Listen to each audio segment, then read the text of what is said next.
Hello everyone, in today's video, we'll learn how to create a job order or job card in Jewelstep, our cloud-based ERP solution for jewelry retailers and manufacturers. In the previous video, we created a sales order for a 22-carat ring with tag number 809, but its status was not initiated. Let's continue from there. We have a clear sales order process view showing all orders and their current status. To begin the job work process, click on the Job Work Order button. Clicking this button sends the order to the main office. Since the manager oversees the main office, let's set the processing priority to high, choose a due date, and save the job work order. Now, when we check the manufacturing process under the main office department, we can see the order listed there.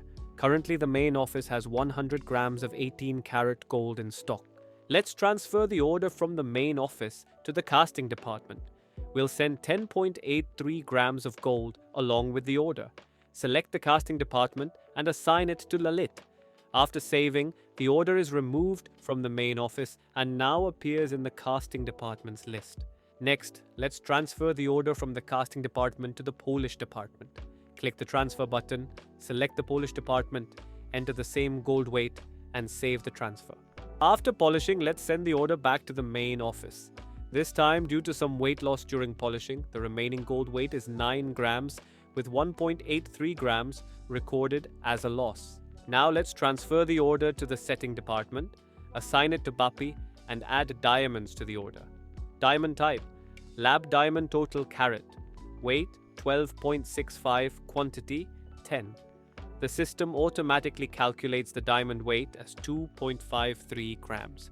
After saving, the order appears in the setting department's list. After setting, the ring now has a gross weight of 11.53 grams. Let's transfer the order back to the main office with the manager in charge. The final weight after this stage is 11.01 grams, meaning 0.52 grams were lost.